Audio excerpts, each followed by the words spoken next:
Hi, I'm Trista Engel, CEO of Paragon Legal, and welcome to GC Sidebar, a short and sharp conversation series with today's most forward-thinking general counsel.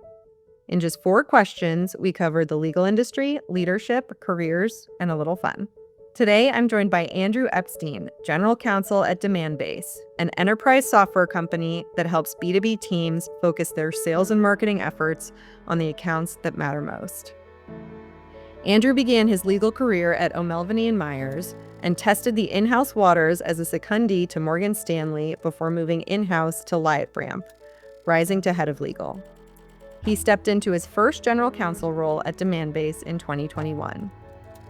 But if we go back a little further than his time at O'Melveny, his legal career started a little more major league than most, with a dream law school internship for my hometown baseball team, the Washington Nationals, where he continued to work throughout his 2L year. Andrew, I'm glad you're here. Thanks so much for joining me. Thank you for having me. Love the intro. Let's dive in. What's the biggest challenge facing GCs and in-house legal teams today? Yeah, I think the biggest challenge facing GCs and legal teams really is, it's a kind of twofold. It's the ability to keep up with innovation and this perception that lawyers are not able to do so and are not creative and are going to be kind of like the factory of no, or whatever, the office of no. And I think that one thing that we do on our team, particularly as it relates to AI, is kind of like challenging the team. And I manage now commercial, privacy, ops, customer trust, and governance, risk, and compliance, is really pushing the team on like, what is a repeatable process that you do all the time that you would like to not be doing, that you think you can use new technology for? So like, how do you push yourself to be innovative as a member of the team to help fight that perception or that kind of misconception that legal isn't able to do those things? I love that. That is definitely something that's a common theme in terms of legal is slower to adopt technology, slower to move, slower to innovate, and you're actively fighting that perception by really encouraging your team to fly in the face of it. What's the most valuable lesson you've learned as a GC?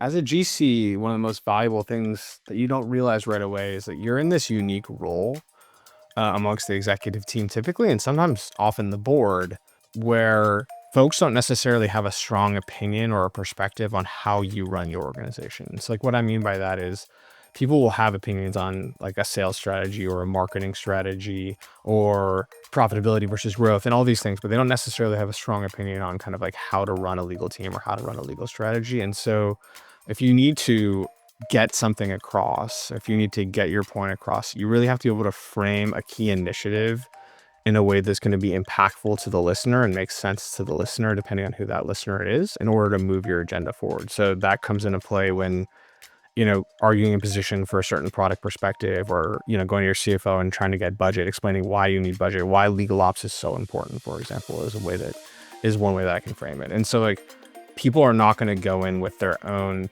preconceived notions always. And so you have to figure out like, who's my listener and how can I frame this argument to get my point across? That's a really interesting observation in the sense that people spend more time thinking about the marketing strategy and the sales strategy than they think about the legal strategy. And in some ways, I can imagine that's a good thing that gives you a little bit more leeway. And in some ways, it forces a different level of communication, education, and convincing that others don't need to do. Yeah, and it also, I think, serves this great alternative thing in the sense that people start to view you as not just what's your legal opinion, like what is your opinion across other things, and how can your perspective help frame their initiatives and help their initiatives move forward. What's one career moment that changed your trajectory? The first was very early days when I was in law school. I think it's a very traditional route to 1L year, go try to clerk for a judge. You clerk for your judge, you get your law firm summer associate gig. I knew that wasn't something I wanted to do. I knew I didn't want to be a litigator. And so I waited until like the week before finals to get my 1L summer associate or summer job, which was stressful.